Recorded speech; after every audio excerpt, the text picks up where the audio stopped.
Good morning, students. In previous video, we have discussed about the tribals and the Dikus. In chapter 4, history, tribals, Dikus and the vision of a golden age. In this video, we will explain how did colonial rule affected tribal lives. इस video में हम ये पढ़ेंगे कि जो tribals थे British rule से उनकी लाइफ किस तरह से अफेक्टेड हुई, कैसे उनकी लाइफ प्रभावित हुई. As you know, in previous video and in previous chapter 3, chapter 2, we have already discussed about the British that they have made the new laws, they have passed the new laws which affected the life of tribals as well as the local villagers. Everyone was affected by the rules made by the British or Dikus. British ने या डिकूज ने जितने भी laws बनाए उनसे हर व्यक्ति affected हुआ. Tribals भी थे. In our country the tribals were free from the British rule before the arrival the British. British के आने से पहले जो ट्राइबल्स थे वो फ्रीली मूव करते थे फॉरेस्ट में, लेकिन जब ब्रिटिश यहाँ पर आए तो उनकी लाइफ बहुत ज़्यादा अफेक्टेड है. How they affected by the British rule.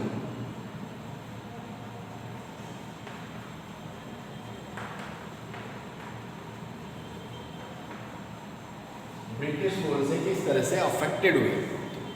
Before arrival the British, there were many chief among the tribals. जो ट्राइबल्स थे उनमें एक चीफ होता था, ठीक है, लीडर्स होते थे, और जो भी सिस्टम था एक एडमिनिस्ट्रेटिव सिस्टम वो ट्राइबल्स अपने आप ही सारा देखते थे, ठीक है. फॉरेस्ट में वो रहते थे लेकिन फॉरेस्ट को प्रोटेक्ट भी करते थे ट्राइबल्स, और फॉरेस्ट से जितने भी वो कलेक्ट करते थे जो भी, ठीक है, सामान को लेते थे, क्योंकि वो फॉरेस्ट पर ही डिपेंड रहते थे. लेकिन जब ब्रिटिश यहाँ पर आए उन्होंने नए नए रूल्स यहाँ पर बनाए, ठीक है. फॉरेस्ट को रिजर्व किया उन्होंने रिजर्व फॉरेस्ट बना दिए, ठीक है. और रिजर्व फॉरेस्ट जब उन्होंने किए तो उसके according nobody will enter in the forest. जब उन्होंने नए रूल्स बनाए, फॉरेस्ट को रिजर्व कर दिया उन्होंने, ठीक है. 3 कैटेगरी में डिवाइड किया: protect forest, reserve forest and village forest. कितने पार्ट में? रिजर्व फॉरेस्ट में रिजर्व फॉरेस्ट बनाया उन्होंने, और village forest and protect forest. 3 part में उन्होंने डिवाइड किया. जो रिजर्व फॉरेस्ट थे वहां से कोई भी टिम्बर नहीं ले सकता था. जो ट्राइबल्स लोग थे उनकी एंट्री नहीं थी रिजर्व फॉरेस्ट में, उनको जाने की वहाँ पर परमिशन नहीं थी, क्योंकि ब्रिटिश ने वहाँ पर अपने गार्ड अपॉइंट कर दिए, ठीक है. अपने जो सिपाही थे वो वहाँ पर तैनात कर दिए रिजर्व फॉरेस्ट में. अगर कोई ट्राइबल्स वहाँ से वुड कलेक्ट करता था या फिर कोई भी प्रोडक्ट कलेक्ट करता था, हंट करता था, तो उसको कैप्चर कर लिया जाता था और उसको जेल में डाल दिया जाता था, ठीक है. तो इस तरह से उन्होंने बहुत ही स्ट्रिक्ट रूल बनाए ट्राइबल्स के लिए, जिससे ट्राइबल्स की लाइफ बहुत ज़्यादा प्रभावित हुई. उन्होंने शिफ्टिंग कल्टीवेशन को बैन किया. किसने? ब्रिटिश ने, ठीक है. Ban the shifting cultivation, ban shifting cultivation या झूम कल्टीवेशन. शिफ्टिंग कल्टीवेशन के बारे में आपने पढ़ा है. क्या थी शिफ्टिंग कल्टीवेशन? जो ट्राइबल्स लोग होते थे उसमें कुछ शिफ्टिंग कल्टीवेशन करते थे. झूम कल्टीवेटर्स भी उनको कहा जाता था, ठीक है. झूम कल्टीवेशन नॉर्थ ईस्ट में मोस्टली असम, अरुणाचल प्रदेश, मिजोरम, त्रिपुरा, जो नॉर्थ ईस्ट स्टेट है यहाँ पर आज भी झूम खेती होती है, ठीक है. तो झूम खेती, झूम कल्टीवेशन को शिफ्टिंग कल्टीवेशन भी कहते हैं, उस पर बैन किया इन्होंने, क्योंकि उसमें क्या था कि जो ट्राइबल्स थे वो फॉरेस्ट में इधर उधर मूव करते रहते थे. एक प्लेस के पहले ट्रीज को कट करते थे उसमें, और फिर जितनी भी बसेस वहाँ पर होती थी उनको झाड़ियों को जलाते थे, बर्न करते थे और वहाँ पर सीड बिखेर देते थे और उससे जो भी क्रॉप्स उगाते थे फिर उसको वो काट लिया जाता था after the rainy season. Rainy season में ये प्रोसेस होता था। इससे क्या हुआ कि जो ब्रिटिश थे उनको लगा कि जो ट्राइबल्स हैं उनको इस तरह से कंट्रोल नहीं किया जा सकता क्योंकि वो जगह जगह मूव करते रहते हैं फॉरेस्ट में।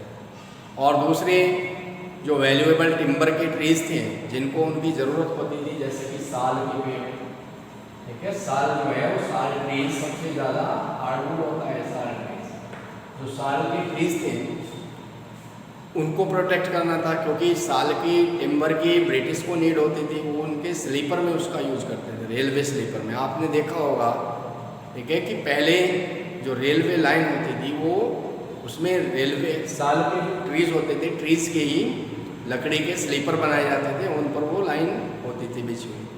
आज ये आयरन के या सीमेंटेड है, लेकिन पहले साल के ट्रीज के बनते थे। अंडरस्टूड। 1 किलोमीटर रेलवे लाइन को कंस्ट्रक्ट करने के लिए लगभग 3000 से भी ज़्यादा स्लीपर की नीड होती थी। अंडरस्टूड। तो ब्रिटिश ने बहुत सारे ट्रीज यहाँ इंडिया में कटवाए साल के, और यहाँ से यूरोप भी उनको इंग्लैंड में भी एक्सपोर्ट किया, अदर कंट्री में भी उनको एक्सपोर्ट किया इंग्लैंड में, ठीक है, और यहाँ पर भी उनका यूज किया गया। क्लियर। क्योंकि 1853 में जब रेलवे लाइन इंट्रोड्यूस की गई, 1853 में रेलवे को इंट्रोड्यूस किया ब्रिटिश ने, ठीक है, तो उसमें स्लीपर की नीड हुई, बहुत सारे पेड़ों को काटा गया उस समय साल के ट्री। तो जो फॉरेस्ट में ट्राइबल्स लोग रहते थे, इस तरह के रूल्स उन्होंने बनाए कि रिजर्व फॉरेस्ट से कोई भी वहाँ से टिम्बर नहीं ले सकता था, कोई लकड़ी नहीं काट सकता था। क्लियर। यानी कि आदिवासियों की उसमें एंट्री नहीं थी, केवल जो लोकल फॉरेस्ट थे, जो विलेज फॉरेस्ट थे, वहीं पर वो रह सकते थे। कुछ लोग जो ट्रेड करते थे फॉरेस्ट कलेक्शन का, जो फॉरेस्ट से कलेक्ट करते थे, उनको सिटी में मार्केट में बेचते थे, जैसे कि हनी। कौन कौन से प्रोडक्ट वो लेते थे, फॉरेस्ट प्रोडक्ट,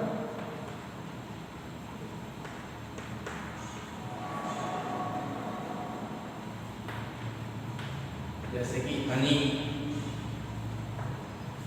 गम,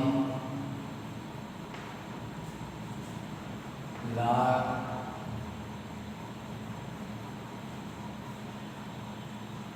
एसेट्रा, बहुत सारे। एक मोवा ट्रीज होता था, मोवा ट्रीज, तो उसका वो ऑयल, मोवा ऑयल निकालने में उसका यूज करते थे, ठीक है। जो महुए का ट्रीज होता था उसका ऑयल वो लाइटिंग में भी करते थे और कुकिंग में भी करते थे, मोवा ऑयल। महुए के ट्रीज आज भी हैं, लेकिन उस समय क्योंकि ट्राइबल्स लोग टोटली डिपेंड रहते थे फॉरेस्ट पर, दे totally depend on the forest. Forest से जो भी उन्हें मिलता था, फ्रूट्स, वेजिटेबल्स, हनी, वो सब कलेक्ट करते थे और उन्हीं का वो यूज करते थे। उसको कुछ प्रोडक्ट को मार्केट में सेल करते थे, उससे जो भी इनकम होती थी उसी से वो अपना जीवन चलाते थे। लेकिन जब ब्रिटिश यहाँ पर आए तो उन्होंने उन सबको बैन किया, नए रूल्स बना दिए, ठीक है, नए लॉज बना दिए, और इससे क्या हुआ कि जो ट्राइबल्स थे उनकी लाइफ बहुत ज़्यादा अफेक्टेड हुई। जो जमींदार थे पहले या मुखिया थे, उनसे उनकी पावर ले ली गई। The British take the power from the tribal chief, जो ट्राइबल चीफ थे उनसे उनकी पावर उन्होंने ले ली, और ब्रिटिश ने कहा कि आज से कोई चीफ नहीं है, केवल ब्रिटिश ही होंगे, उन्हीं का रूल्स चलेगा, ठीक है, सबको मान्य होंगे। और दूसरे उन्होंने ट्राइबल्स लोगों से टैक्स कलेक्ट करना स्टार्ट किया। ट्राइबल से वो टैक्स भी लेते थे, रिवेन्यू लेते थे। रिवेन्यू का मतलब क्या होता है, टैक्स। प्रीवियस चैप्टर में पढ़ा आपने, प्रीवियस वीडियो में, ठीक है। रिवेन्यू किस तरह से उन्होंने कंट्री साइड में यानी विलेज एरिया में किस तरह से रिवेन्यू कलेक्ट करना स्टार्ट किया ब्रिटिश ने। इसी तरह से उन्होंने क्या किया कि ट्राइबल्स पर टैक्स लगा दिया, उनसे टैक्स कलेक्ट करने लगे और उनसे उनके राइट्स ले लिए। ट्राइबल्स से जो भी उन पर ज़मीनों पर उनके राइट्स थे वो भी उनसे ले लिए, ठीक है। ज़मींदारों को ज़मीनें दे दी और ज़मींदारों को कहा कि आप ट्राइबल से काम कराएंगे और इतना टैक्स कंपनी को देंगे। ईस्ट इंडिया कंपनी जैसा कि आप जानते हैं पहले, ठीक है, 1600 में हमारे कंट्री में आई, ब्रिटिश की जो कंपनी थी ट्रेड करने इंडिया में आई और धीरे धीरे उन्होंने पूरे रूरल एरिया में भी, कंट्री साइड में भी अपना रोल किया। ठीक है, किस तरह से धीरे धीरे उन्होंने यहाँ की इकोनॉमिक, सोशल, पॉलिटिकल हर तरह की यहाँ चेंज किए, हर तरह से चेंजेस किया और धीरे धीरे पूरे कंट्री पर रूल किया। तो ट्राइबल्स जो थे, आदिवासी जिनको हम कहते हैं ट्राइबल्स, ठीक है, उनकी लाइफ बहुत ज़्यादा प्रभावित हुई क्योंकि वो लिटरेट नहीं थे, पढ़े लिखे नहीं थे, फॉरेस्ट में ही रहते थे। ठीक है, बहुत ज़्यादा वो पुअर थे, गरीब थे, अंडरस्टूड। और कुछ लोग ट्रेड करते थे फॉरेस्ट प्रोडक्ट्स का, जो फॉरेस्ट से वो सामान लेते थे उसको मार्केट में बेचते थे, जैसे कि सिल्क वॉर्म। ठीक है, सिल्क था, जो सिल्क के वॉर्म होते थे, सिल्क वॉर्म, सिल्क वॉर्म कहते हैं कीट, जो रेशम कीट होते हैं। सिल्क मतलब कि रेशम के कीड़े, जो कि रेशम कीट से भी मिलता है, रेशम के कीट होते हैं, वॉर्म होते हैं, उनको रेयर किया जाता है। अब सिल्क वॉर्म कौन करता था? ये ट्राइबल्स करते थे। ठीक है, झारखंड के जो संथाल लोग हैं, संथाल, मुंडा, ठीक है, बहुत सारी ट्राइबल्स कम्युनिटी हैं हमारे कंट्री में जो आज भी रहती हैं। सबसे ज़्यादा अगर हम देखें तो एमपी में, मध्य प्रदेश में आज भी सबसे ज़्यादा ट्राइबल्स हैं, अंडरस्टूड।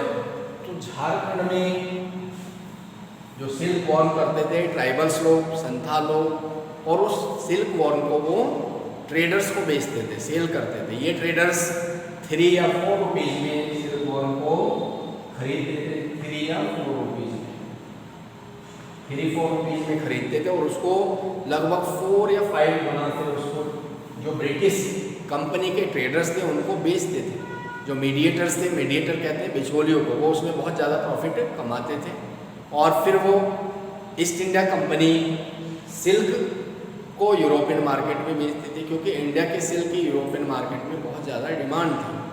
तो इस तरह से क्या हुआ कि जो सिल्क वॉर्म था, ठीक है, वो भी सिल्क ट्रेडर्स जो ट्रेड करते थे वो भी उससे प्रभावित हुए। ठीक है, जो सिल्क वॉर्म पालते थे जो ट्राइबल्स, वो भी प्रभावित हुए क्योंकि ये वर्क वो फॉरेस्ट में ही करते थे और फॉरेस्ट में उनको फिर एंट्री नहीं दी गई, बैन लगा दिया गया उन पर, नए कानून पास कर दिए गए ब्रिटिश गवर्नमेंट के द्वारा, अंडरस्टूड।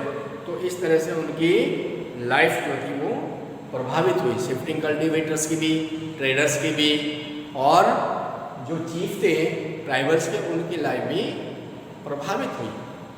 क्लियर? नाउ जो चीफ थे, जब उन्होंने देखा क्या कि ब्रिटिश जो थे वो उनसे उनके राइट्स लेते जा रहे थे ट्राइबल्स के, तो इन ट्राइबल्स ने फिर ब्रिटिश के साथ रिवोल्ट स्टार्ट किया। रिवोल्ट में जो बिरसा मुंडा थे, ठीक है, Birsa Munda was the leader of the Mundas. जो मुंडा एक ट्राइबल्स कम्युनिटी है, ठीक है, ट्राइब्स है, ट्राइब्स कहते हैं जनजाति को, एसटी जो शेड्यूल्ड ट्राइब होती है। ठीक है, तो Birsa Munda was the leader of tribals in Chota Nagpur. छोटा नागपुर प्लेट्यू आज भी हमारे कंट्री का सबसे रिचेस्ट रीजन है, जहाँ पर सबसे ज़्यादा रिसोर्स पाए जाते हैं, कोल एंड आयरन, कोल, आयरन और सबसे ज़्यादा वहीं पर पाए जाते हैं। छोटा नागपुर प्लेट्यू कहाँ पर है? झारखंड में। छोटा नागपुर प्लेट्यू, छोटा नागपुर प्लेट्यू में सबसे ज़्यादा रिसोर्स है। ठीक है, तो यहाँ पर क्या था कि जो बिरसा मुंडा था यहाँ पर लीडर था और उसने इस रिवोल्ट का लीड किया, उसने वो लीडर बना। ठीक है, और उन्होंने ब्रिटिश के अगेंस्ट रिवोल्ट स्टार्ट किया बाउज एंड एरो की हेल्प से, क्योंकि वो तीर और धनुष कमान जो बचपन से ही उसने सीखा था, उसके अंदर वो सारी क्वालिटी थी जो एक लीडर के अंदर थी। He was the God gifted. Starting से ही, शुरू से ही, बचपन से ही उसने गोल्डन एज के बारे में सीखा था अपने एंसेस्टर से। ठीक है, अपने जो पूर्वज थे, उसके जो ग्रैंडफादर थे, वो उसको स्टोरी बताते थे कि पहले गोल्डन एज था। गोल्डन एज मीन्स सुनहरा युग। गोल्डन एज क्या था? गोल्डन एज मतलब कि सुनहरा युग। ठीक है, उस समय में, उस टाइम में कोई डिकूज नहीं थे हमारे कंट्री में, ब्रिटिश नहीं थे, अंग्रेज नहीं थे, कोई भी ट्राइबल्स की लाइफ में इंटरफेयर नहीं करता था और वो फ्री थे, फ्रीली मूव करते थे फॉरेस्ट में। जितनी भी लैंड्स थी उन सब पर उनका राइट्स था, ठीक है। वो अपनी मर्जी से कहीं पर भी खेती करते थे, कहीं से भी वो फ्रूट्स या वेजिटेबल को कलेक्ट करते थे, अंडरस्टूड, और कुछ भी वो सामान ले सकते थे। यानी कि एक बहुत ही सुनहरा युग था उनके लिए, ठीक है। तो उसको गोल्डन एज कहा गया है। और उसके बारे में उसने अपने एंसेस्टर से सुना, बचपन में ही बिरसा मुंडा ने इस तरह की कहानियाँ सुनी, ठीक है, कि पहले सभी सत्यवादी, सत्य युग भी कहा गया, सभी सच बोलते थे। उस समय कोई पेड़ों को काटता नहीं था, नेचर के बहुत ज़्यादा नियर थे, प्रकृति के करीब रहते थे, प्रकृति की पूजा करते थे, उसको प्रोटेक्ट भी करते थे। जो आदिवासी लोग थे वो पेड़ों को कटने से भी बचाते थे, अंडरस्टूड। बहुत सारे पहले मूवमेंट भी चलाए गए फॉरेस्ट को प्रोटेक्ट करने के लिए, जैसे कि चिपको मूवमेंट था, ठीक है। उसमें क्या था कि जो लोग ट्रंक से चिपक जाते थे पेड़ों को कटने से बचाने के लिए। तो इसी तरह से जो आदिवासी थे, ट्राइबल्स लोग यहाँ के छोटा नागपुर प्लेटू के, वो फॉरेस्ट को कटने से भी बचाते थे, प्रोटेक्ट करते थे उनको, प्रकृति की पूजा करते थे, ठीक है। पेड़ों को देवता समझते थे क्योंकि वो उन्हीं पर डिपेंड रहते थे। और वो समझते थे कि जो लैंड है वो गॉड ने हमें दी है, गॉड गिफ्टेड है, ठीक है, इस पर किसी और का अधिकार नहीं है और ये हमारे लिए गॉड ने हमें दी है, हम गॉड के संतान हैं, ठीक है। ये ऐसा मानते थे ट्राइबल्स को। और ब्रिटिश क्या थे, वो आउटसाइडर थे, इसलिए उनको डिक्रूज कहा गया है क्योंकि ये बाहर से आए हैं, इनका कोई राइट्स नहीं है, ठीक है। किसका राइट्स है? ट्राइबल्स का, क्योंकि वो वहाँ पर पहले से ही रहते थे और उनके पूर्वज वहाँ पर रहते थे। तो इसीलिए, क्योंकि पहले उस समय एक ऐसा समय था जब सभी लोग सत्य बोलते थे, प्रकृति को मानते थे, उसकी पूजा करते थे और कोई भी पेड़ों को नुकसान नहीं पहुंचाता था। जैसे कि आज हम अपने बेनिफिट के लिए पेड़ों को काट रहे हैं, ठीक है, एनवायरनमेंट को पोल्यूट कर रहे हैं, विंड को हमने, एयर को पोल्यूट किया है, हमने वाटर को पोल्यूट किया। पहले ऐसा नहीं था, तो उसी समय को गोल्डन एज कहा गया है, सुनहरा युग, ठीक है। इसमें तो बिरसा मुंडा ने क्या किया, अगर आप रेड फोर्ट में जाएंगे तो आज भी बिरसा मुंडा की वहाँ तस्वीर लगी हुई है, जिसके गले में एक धनुष कमान लगा हुआ है, ठीक है। पतला सा एक व्यक्ति है और उसकी मूंछें हैं, तो उसको आप पहचान सकते हैं कि बिरसा मुंडा ने ब्रिटिश के साथ रिवोल्ट किया था, ठीक है, फॉरेस्ट को प्रोटेक्ट करने के लिए, ट्राइबल्स की, ठीक है, ट्राइबल्स के राइट्स के लिए उन्होंने जो राइट्स छीन लिए थे ब्रिटिश ने, उन राइट्स को प्रोटेक्ट करने के लिए बिरसा मुंडा ने ब्रिटिश के अगेंस्ट रिवोल्ट स्टार्ट किया। लेकिन बाद में उसको कैप्चर कर लिया गया था, ठीक है, बाद में इस रिवोल्ट को दबा दिया गया था क्योंकि ब्रिटिश के पास वेल ट्रेंड आर्मी थी। जब उन्होंने देखा कि जो गांव वाले जो ट्राइबल्स लोग हैं वो सभी एक साथ मिलकर रिवोल्ट में पार्टिसिपेट कर रहे हैं, जमींदारों ने भी, मनी लैंडर ने भी इनका साथ दिया क्योंकि वो भी उनसे परेशान थे ब्रिटिश के लॉ से, रूल से, क्लियर। तो इस तरह से फिर उन्होंने ट्राइबल्स पर कंट्रोल कर लिया ब्रिटिश ने और बाद में बिरसा मुंडा को कैप्चर कर लिया गया, ठीक है, और फिर उसको जेल में डाल दिया गया था। लेकिन फिर भी वो वहाँ से भाग गया था और बाद में उसकी किसी डिजीज़ के द्वारा डेथ हुई थी, ऐसा माना जाता है, ठीक है। लेकिन अपने जीते जी बिरसा मुंडा ने अपने गांव में ब्रिटिश को एंट्री नहीं दी और वहाँ से पेड़ों को भी नहीं काटने दिया, ठीक है। वो धनुष कमान से ही उनके साथ लड़ते थे। ब्रिटिश के बहुत सारे सिपाहियों को थाने में उन्होंने आग लगाई ब्रिटिश के, ठीक है, और पूरे गांव मिलकर एक साथ पॉलिसी बनाते थे, डिस्कस करते थे। अगर कोई फेयर मेला होता था या कहीं पर वो मिलते थे तो सभी वो एक साथ मिलकर ब्रिटिश के अगेंस्ट रिवोल्ट का प्लान बनाते थे, ठीक है। जो मनी लैंडर जमींदार थे, जो उनके ब्रिटिश के सिपाही थे, लठियाल जिनको कहा गया, ठीक है, जो पहरेदार होते थे, उनको भी उन्होंने मार गिराया, ठीक है, किसने? ट्राइबल्स ने। तो इस तरह से फिर बाद में बिरसा मुंडा जो है जब डेथ हो जाती है उसकी, तो ब्रिटिश फिर दोबारा उसको कैप्चर कर लेते हैं। और बाद में आप देखेंगे कि हिस्ट्री में आप पढ़ेंगे नेक्स्ट चैप्टर में कि किस तरह से 1857 का फिर बाद में रिवोल्ट हुआ और जिसमें सभी लोगों ने एक साथ मिलकर पार्टिसिपेट किया।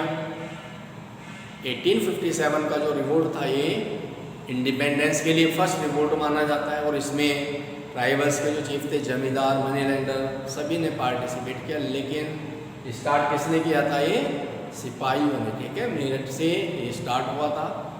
अंडरस्टूड। इसके बारे में हम नेक्स्ट चैप्टर में पढ़ेंगे। Thank you and have a nice day.